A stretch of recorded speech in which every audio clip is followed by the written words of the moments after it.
Action Motorsport vous est présenté par la Capitale Assurance Générale, l'assureur québécois des quadistes. Importation Thibault et par le lubrifiant Hypertech. Expérimentez l'excellence.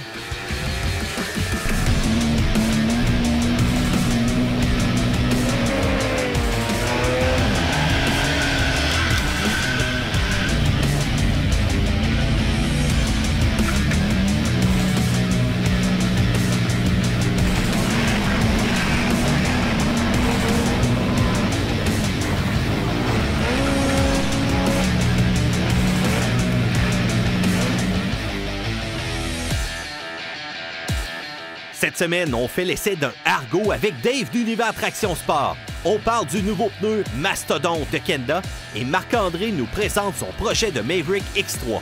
Bonne émission!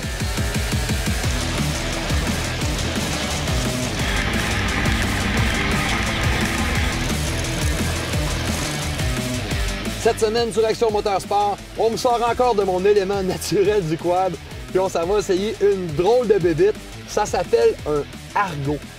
J'ai déjà essayé ça quand j'étais bien jeune, mais là, cette semaine, on est avec Dave d'Univers Traction Sport de Québec. Yes. Dave, l'Argo, ça a changé un peu, mais toi, tu as une concession spécifique au Argo. Tu veux nous parler un peu de ton commerce? Oui, nous autres, dans Marc-André, ça fait quand même 7 ans qu'on est là. On est à Château-Richer, tout près de Québec. On est concessionnaire Argo. Puis c'est une clientèle qu'on développe énormément. Puis de plus en plus, les gens là, commencent à s'ouvrir à ce marché-là. C'est une machine qui est hyper polyvalente. Fait qu'on a une piste d'essai en arrière de chez nous. Tout ça, on fait la location. Fait qu'on veut faire découvrir ça au monde pour en vendre le plus possible. Puis les gens apprécient le produit. Là, c'est vraiment très populaire. Oui, on voit l'engouement pour ça. En tout cas, on voit que c'est de plus en plus populaire. Sur les gens qui regardent YouTube, on en voit de plus en plus. Beaucoup. Il y a des groupes. Il y a des groupes YouTube, des groupes sur Facebook, il y en a un petit peu partout, ces réseaux sociaux. Puis on commence à voir des choses assez capotées parce que pour arrêter ça... Ça prend un terrain qui est très accidenté. Ou des fois, bien, plus que ça passe, plus que des fois, on s'en va dans des places là, vraiment là, abruptes. Des grosses montées en plein hiver peuvent nous limiter. Mais non, c'est vraiment impressionnant qu'est-ce qu'on peut faire avec ça. Autant sur la terre que sur l'eau, ça passe partout. Fait que ça, c'est le plus proche d'un tank qu'on peut acheter légalement. J'aime pas ça dire ça, mais des fois, mettons, le premier mot nous donne un mini-tank. All right. Hey, Dave, ça va s'essayer? Ben, mais Alors, Dave, on est maintenant dans le cockpit.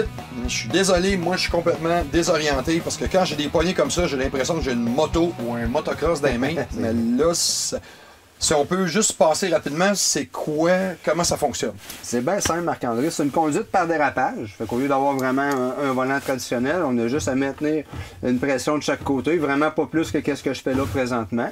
Le frein est là, la manette de gaz est là. OK, fait qu'on donne c'est comme une moto. Exactement. Pour les conduites sur le volant, c'est carrément comme une moto. Puis après ça, bon, on a notre rapport de transmission avant, neutre, reculons.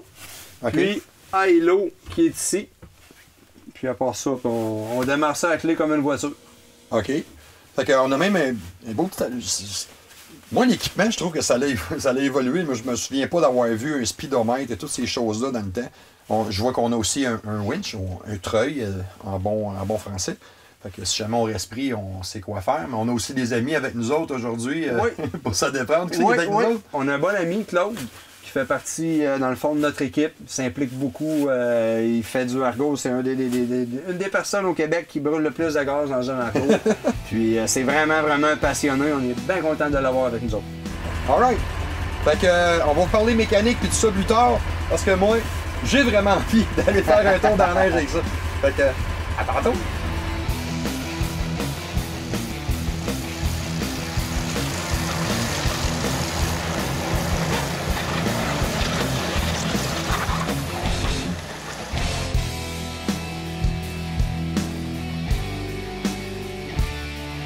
Pierre, l'assurance responsabilité civile qui est incluse avec le droit de passage en VTT et en motoneige, est-ce que c'est vraiment bon, ça? Oui, bien, ça amène beaucoup de discussions depuis que maintenant ça a été aussi implanté pour les VTT. Est-ce que c'est bon? Est-ce que c'est pas bon? Bien, c'est sûr que ce qui est bon, c'est que maintenant, lorsqu'on circule sur les sentiers, bien, on est à peu près certain que tout le monde est assuré. C'est ça, parce que si on a son droit de passage, On a une assurance. Exactement. Une assurance d'1 million de responsabilité civile. Donc, ça, c'est déjà un gros point positif. Il y a peut-être des points qui peuvent être un petit peu, je dirais pas négatifs, mais qu'il faut faire attention. Comme par exemple, si on décide une année de ne pas renouveler sa carte de sentier, bien, il faut se rappeler qu'on se retrouve à plus avoir d'assurance responsabilité civile. Donc, c'est important d'appeler notre assureur qui, lui, couvre le véhicule lui-même pour faire ajouter cette protection de responsabilité civile si on l'avait fait enlever. Si on ne l'avait pas fait enlever, bien, ce qui peut arriver, c'est qu'on se retrouve avec une double assurance. C'est aussi possible de l'enlever, l'assurance responsabilité civile, avec la carte d'accès. Donc, il faut compléter un formulaire. C'est un formulaire en ligne chez la compagnie qui fait les assurances. Là. Exactement. Donc, c'est peut-être quelques démarches de plus, mais à la base, ça fait en sorte que tout le monde est bien assuré. Et si jamais on est victime d'un accident et que c'est l'autre qui est responsable, bien, on va avoir des moyens de peut-être poursuivre cette personne-là et peut-être avoir une indemnité pour les blessures qu'on a subies. Donc, tout le monde est couvert. On a moins de chances de se ramasser dans des situations où est-ce qu'on peut se ramasser sans le sou. Exact. Merci, Pierre. Merci. On vous revient avec une autre chronique bientôt. Après la pause, on parle du nouveau pneu Mastodon de Kenda et on continue notre essai d'Argo.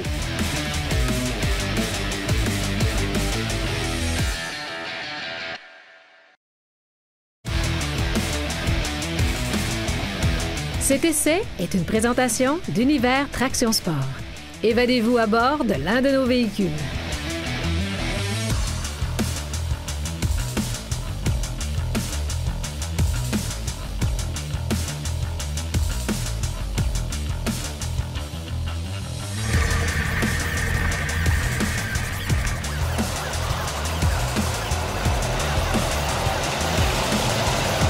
On va parler un petit peu plus technique après avoir passé un petit peu de temps au guidon. Dave, tu peux me raconter rapidement c'est quoi l'origine de cet engin-là? Parce que moi, j'appelle ça un tank de trail. Là. Je suis désolé, là, c'est assez mongol. Mais c'est quoi les origines d'Argo? L'origine de ça, dans le fond, la compagnie, c'est ODG. C'est basé à New Hamburg, en Ontario. C'est canadien? Oui, c'est canadien, absolument. Eux autres, là, à la base, ils font des gears pour beaucoup de compagnies. C'est une grosse machine shop. OK? Puis, il y a 50 ans, justement, il y a des gars, à un moment donné, après leur chiffre, qui ont commencé à faire un truc. Puis, à un moment donné, bien, ça a donné l'Argo. Puis, ils se sont comme fait poigner dans leur jeu. C'est venu populaire. Puis là, bien, ils ont fait une autre division chez ODG, mais à côté. Puis là, bien, c'est là qu'Argo a commencé puis qu'il a évolué à travers les années. Fait que ça fait 50 ans. Comme je disais, quand j'étais jeune, 6-7 ans, j'avais essayé un engin de même. Exactement. Puis il y a plusieurs compagnies de véhicules amphibies, mais sans prétention, Argo, c'est vraiment celle-là qui domine le marché présentement. OK, puis parlons technologie, parce que dans le temps, c'était vraiment rudimentaire. C'était moteur monocylindre puis toutes sortes d'affaires là même. Oui. Là, maintenant, qu'est-ce qu'on a comme motorisation à bord de l'Argo? Surtout celui-là, c'est le modèle haut de gamme. Là. Oui, ça, c'est un modèle haut de gamme. C'est notre modèle, c'est un Avenger ST. Break-up camo, c'est la machine qu'on vend le plus. OK? C'est le plus populaire. Là, pourquoi? Comme tu l'as dit, Marc-André, il y a un moteur, un 2 cylindres, 31 forces liquide. C'est une compagnie connue, hein? Ah, c'est Kohler. Kohler? Kohler, ils font des moteurs sur à peu près n'importe quoi. Puis c'est de la haute qualité, c'est du haut de gamme. C'est une mécanique industrielle. Okay. Dans le fond, c'est 31 forces, mais en réalité, pour être vraiment bail de boucle, c'est 30 forces. Okay? Puis c'est un moteur qui est hyper fiable, qui fasse plus 30, moins 30, on starte la clé, puis ça décolle, aucun problème. L'autre gros point fort, c'est la transmission Admiral qui a commencé en 2010. Oui, c'est ça. Puis j'aimerais vraiment que tu élabores ce point-là, parce que les Argos que j'ai vus dans le passé, c'est tu tournes, ça donne un coup, ça donne un coup, ça donne un coup. Mais là, c'est pas le cas, là. Non, ça a tout changé, la vision puis l'aspect de l'Argo. C'est que la transmission Admiral, au lieu de bloquer complètement un côté ou de l'autre, elle ralentit 70 un côté. Fait que ça fait que les chaînes, ils n'arrêtent pas tout le temps, clac, puis ils repartent. Fait qu'ils ralentissent puis ils continuent. Ça fait une conduite qui est plus fluide, plus douce. C'est beaucoup moins dur, ces composantes, que tout le temps arrêter puis de repartir. Mais juste, c'est parce que ça se mène quasiment comme une voiture. C'est pas rudimentaire mécanique, c'est plus doux. C'est beaucoup plus doux quand on est sur le high. Puis quand on commence à prendre vraiment de l'expérience, on se rend compte que des fois, juste un petit mouvement progressif va faire qu'on va virer doux au lieu de faire clac, clac, clac, puis d'un bord puis de l'autre. puis tout le monde en profite. Là. La transmission, ça l'a vraiment augmenté les ventes, puis ça l'a vraiment fait connaître encore plus parce que c'est plus facile, puis c'est plus agréable là, de faire de l'argot avec une nouvelle transmission. All right. Mais l'affaire que je suis sûr et certain que vous voulez savoir, combien ça coûte un ergot? Parce que là, ça doit pas être donné, là. Le monde pense tout le temps, dans leur tête, un ergot, c'est 20-25 000 OK. OK? On a à partir de 12 000 ça va jusqu'à 40 000 On a pour tous les budgets. C'est pas dit que quelqu'un qui va acheter le 8 roues, qu'on appelle le Frontier 8 par 8 d'entrée de gamme, il n'y a pas une place que lui ne passera pas que moi je vais passer avec la grosse machine. Au gros pire, il va peut-être se reprendre une fois ou deux, mais il ne restera pas en bas d'une corde et dire ben les gars, moi, venez me chercher à la fin de la journée, c'est terminé. Là. Et il va monter pareil, mais comme je te dis, ça va peut-être prendre une shot ou deux de plus, puis ça va y aller. OK. Puis, dans le cas de celui-là, parce que là, on a une cabine en acier. oui. Puis, c'est vraiment le fun parce qu'il n'y a pas de chauffage, mais c'est tempéré. Aujourd'hui, il fait quand même pas très, très froid. Puis ça, c'est quelque chose que tu m'as dit qu'il y a juste toi qui a. C'est exclusif à nous autres, à Nouvelle Attraction Sport. C'est une cabine, bon, il y a des cabines vraiment là, souples qu'on appelle, OK? Puis ça fait très, très, très bien la job. Mais ce qu'on voulait, puis on avait de la demande pour une cabine rigide. Là, pourquoi? Bien, c'est sûr que côté sonorisation, c'est mieux aussi. Puis, je dirais, même à moins 15, moins 20, pas de chauffage, on est très, très, très à l'aise là-dedans. Puis c'est sécuritaire aussi pour les enfants, tout ça. On se promène dans une grosse tempête là-dedans, là. On s'en va partout dans la neige. C'est vraiment génial. Puis le gros point fort de la cabine, c'est qu'on n'a pas besoin de percer dans la machine pour l'enlever puis le remettre. Ça se refait 10-15 minutes, on enlève la cabine, puis 10-15 minutes, on la remet. C'est hyper, hyper simple comme principe. Ah, bien, c'est bien. Encore là, c'est fabriqué au Québec. Oui, absolument. Fabriqué au Québec. Puis toutes les composantes, c'est toutes les côtés, le toit. Fait que quelqu'un, à un moment donné, qui arrive une bad luck, quoi que ce soit, puis il brise un côté, on commande juste le côté, on remplace le côté, puis on repart avec ça. Mais c'est en acier, puis c'est tout vraiment, là, powder coat. OK, c'est la peinture, l'électrostatique, comme on dit en bon français. Exactement, avec un traitement au zinc avant. Puis après ça, on applique le powder coat. Fait que c'est ce qui fait que les branches, tout ça, bien, ça va vraiment, là, résister là, au choc. Que veut pas, on est dans le bois avec ça. C'est à peu près ça pour l'instant. Parce que moi, ce que je vais faire, c'est que je retourne en faire. Salut!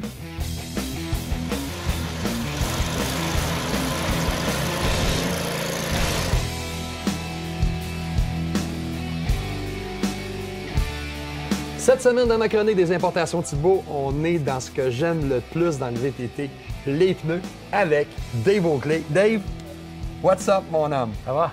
Ça va bien. Je suis content de voir ça aujourd'hui parce que le marché du pneu du VTT au Québec est saturé, oui, mais on n'a pas énormément de nouveautés qui nous arrivent. Puis là, Kenda, qui est un manufacturier très connu, nous arrive avec, pas une, deux nouveautés dans le pneu qui est un petit peu plus spécialisé pour l'autoquad. Oui, absolument. Deux pneus, oui puis non. C'est ça le truc. C'est le nouveau Mastodon. Mais le Mastodon est en deux configurations. On a le Mastodon AT, puis on a le Mastodon HT. C'est ça, le AT pour All-Terrain, qui est un pneu un petit peu plus tout-terrain. Oui. Puis le HT, on n'a pas su trop qu'est-ce qu'il disait par HT. On a dit hard terrain, ce qui veut dire pour le dur. Bien, justement, ils ont conçu le HT, que nous autres, on va dire à peu près hard terrain. Ils ont pris beaucoup de les designs, mettons, d'un pneu de camion 4x4 hors route. L'avantage avec le design des crampons, c'est qu'elle va vibrer moins, elle va être plus stable et plus confortable à haute vitesse sur, mettons, un terrain ou un sentier pacté dur. C'est ça. Un sentier de terre battue, là, vraiment du dur, de la garnotte. Exactement. Sentier fédéré, quoi. La majorité des sentiers fédérés sont comme ça au Québec. Le Mastodon est un 8 plis, donc c'est un pneu qui est beaucoup de renfort, vraiment durable contre les perforations. Puis la gomme est quand même pas trop pire, c'est pas trop dur. Oui. C'est bien. Le AT, avec les crampons qui sont un peu plus dispersés, plus hauts, plus massifs, très bon pour l'évacuation des boues, de la roche, avoir une bonne adhérence hors piste ou dans le terrain vraiment un peu plus heavy duty. Oui. Fait que ça, c'est les deux nouveaux pneus qu'on a chez Kenda cette année chez Thibault. Puis c'est tout le temps qu'on avait pour notre chronique cette semaine. À la prochaine! Cette chronique vous a été présentée par Importation Thibault. Après la pause, Marc-André nous présente son projet de Maverick X3 et on conclut notre essai de Argo.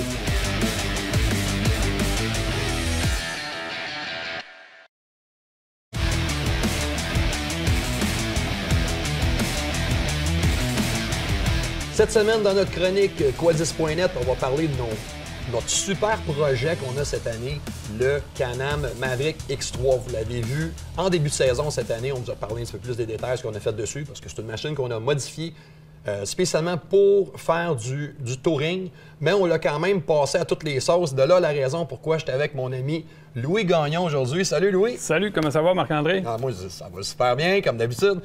Le X3, c'est un projet qu'on a depuis 1 an. Oui. Merci d'ailleurs aux gens de chez Content et Can-Am qui nous ont laissé ça pendant 1 an et s'amusaient avec.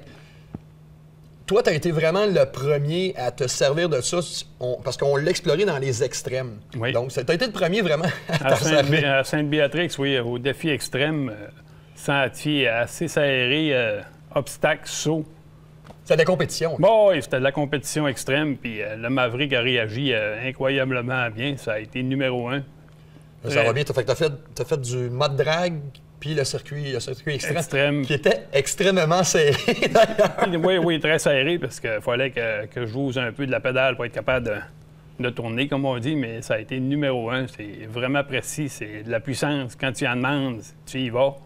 C'était parfait. Parce que c'est une révolution, cette plateforme-là. Oui. Vraiment, du côté de Can-Am, ils ont fait un travail effrayant. C'est vraiment ce que... Moi, j'ai trippé quand j'ai vu ça la première fois arriver, mais quand j'ai pu l'essayer à mon goût, ça a été quelque chose. Moi-même, j'étais au festival d'hiver, festival hors route d'hiver, puis il y avait 3 km au compteur. Je venais juste d'aller le chercher chez Content à Sainte-Agathe. J'étais arrivé là, frette, puis on l'a essayé, puis on a fini en première position. C'est une domination totale de cette plateforme-là. Mais par après, on est allé aussi au Nouveau-Brunswick. À Miramichi, oui, il y avait une compétition encore de défi extrême, un ovale de boîte avec de l'eau. Fait en bon québécois, on l'a envoyé dans le bain, puis...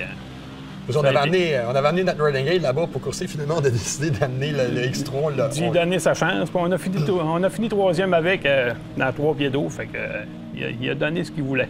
Ensuite, on l'a comme, à partir du mois d'août, on l'a mis de côté un petit peu pour les courses. On l'a nettoyé parce qu'il était vraiment, vraiment sale. Très sale. Brun, oui. Il était plus blanc. Il était brun de partout. On l'a donné un côté plus hivernal. Cet hiver, on a fait du sentier fédéré avec. C'est là qu'on a pris toute la considération des modifications qu'on a faites pour le rendre super touring. Donc, le windshield, pleine grandeur, les amortisseurs. Le radio. Le radio, puis tout le kit. Mais c'était vraiment de pouvoir vivre ce que c'est avec un super sport, parce que c'est un super sport, il ne faut pas se le cacher. C'est l'ancien modèle, c'est 2017, donc il est 154 chevaux. C'est très rapide, mais en sentier fédéré, c'est vraiment génial. Moi, je trouve, tu sais, si tu fais attention, tu respectes les règles. Tu y vas avec la logique, tu n'auras pas de problème, c'est sûr. C'est ça. Puis le confort de la plateforme, c'est la plus belle chose, moi, que je trouve de ça, c'est 2 lazy boys, tu es assis, des sièges effrayants, tu es assis bas. L'ergonomie est parfaite. Moi, j'étais un grand gars, je fais 6 pieds 3, 200 quelques patates. Mais, on est très confortable, on ne se sent pas pogné, fait que c'est numéro 1 là-dedans. Mais ça, c'est bien. Puis la motorisation est franchement, comparé avec le V-Twin, l'ancien V-Twin turbo-compressé, c'est des réactions instantanées, ça va bien. L'ancien 131, il allait quand même bien, mais ça, c'est tellement une coche. Mais on peut le rouler en sentier fédéré toute la journée, sans problème. J'ai fait des centaines de kilomètres. Le plus important de rouler une machine de ce style-là, c'est vraiment le respect d'autrui. Respecter les autres. Je le dirais pas assez souvent sur les réseaux sociaux, je le dis tout le temps. La règle d'or avec un véhicule quand t'es large, quand t'es gros. Tu le respectes tout le monde. Quand tu arrives d'un détour où tu rencontres du monde, bien, logiquement, si le sentier est à toi un peu, tu te tasses un peu, tu laisses passer le monde, puis on est reparti pour du plaisir. Tu te tasses, t'arrêtes, tu laisses passer les autres et tu repars. C'est le cœur de ces machines-là. Respectons tous les gens, toutes les machines, puis amusez-vous en sentier. Parce que nous autres, on y retourne et on se revoit à notre prochaine chronique, Quadis.net. Cette partie d'émission vous a été présentée par Quadiste.net, le webzine du quad québécois.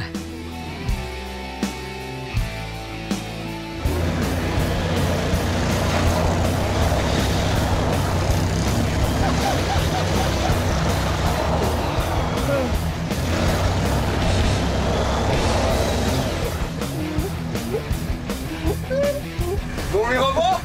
Ah, ça, c'est sûr.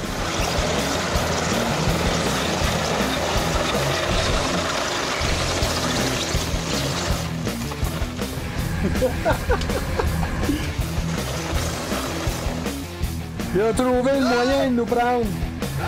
Il est complètement malade, man.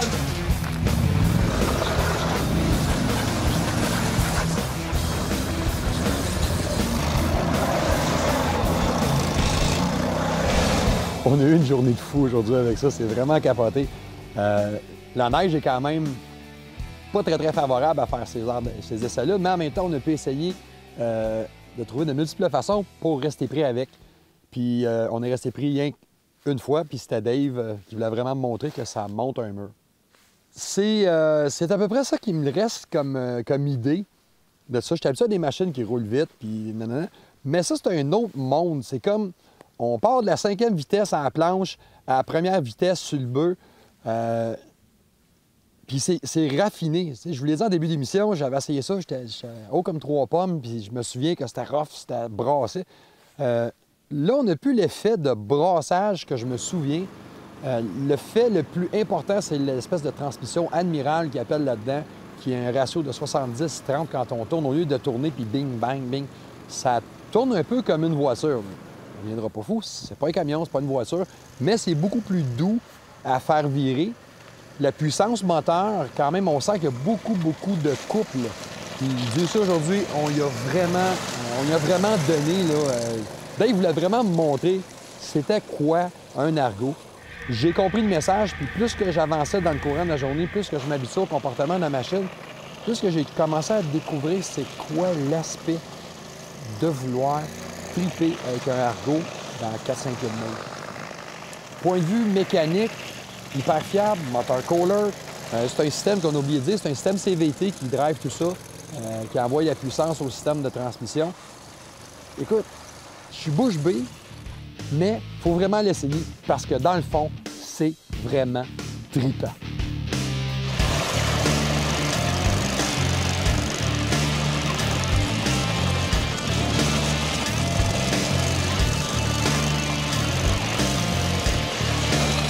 Dave, méchante journée.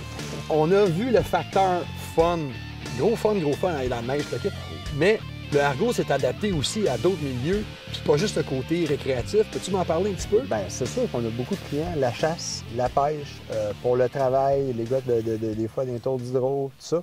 Mais aller à la chasse avec ça ou aller à la pêche, là, il fait 30 degrés, on est dans l'Argo, ça ne mord pas, on ramasse nos affaires, on s'en va sur un autre lac, il n'y a pas de portage de remettre ça sur le 4 roues, de remettre ça dans le canot.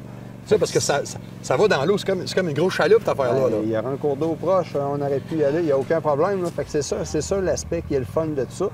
Puis on embarque 4 personnes sur l'eau quand même. Là. Fait qu'on peut aller se promener puis aller... Une petite partie de pêche improvisée à la gang. Ben oui. 3-4 gars, là. Ça permet d'aller à des places que bien souvent, c'est pas accessible, on peut pas y aller des fois en 4 roues ou peu importe. Tandis que là, ben go, on se rend avec un Argo puis c'est plaisant. On a vu ça aujourd'hui. Hey, puis si on veut vraiment l'essayer, tu fais quelque chose de bien spécial, toi? Oui. Bien, premièrement, on a une piste d'essai en arrière aussi au garage qu'on est situé à Château-Richer. L'autre chose, c'est qu'on fait à location. Fait que quelqu'un qui n'est pas sûr, j'ai jamais essayé ça, je ne sais pas, bien, venez dans le Royan une fin de semaine. Fait que comme ça va vous éclairer là-dessus. Disponible journée, fin de semaine, semaine, mois. Fait qu'au moins, ça vous donne une bonne idée. Puis il y a une partie de la location après ça qu'on vient déduire sur le prix d'achat quand il y a un achat là, dans le futur. En plus? Oui, absolument. Mais ça vaut la peine. Il faut vraiment essayer l'Argo pour savoir c'est quoi. Nous autres, on en mange, puis je veux le faire découvrir. Puis de plus en plus, ça va bien. On est quand même un des gros vendeurs au Québec. Puis on veut faire découvrir au monde c'est quoi. Il faut se donner la peine de venir essayer ça. Bien, le message est passé. Si vous êtes dans la région de Québec, ça vous tente d'essayer un Argo, allez voir mon ami Dave. Parce que moi, je retourne dans les sentiers et on se revoit la semaine prochaine sur Action Moteur Sport. Action Moteur Sport vous a été présenté par la Capitale Assurance Générale, l'assureur québécois des quadistes. Importation Thibault et par les lubrifiants Hypertech. Expérimentez l'excellence.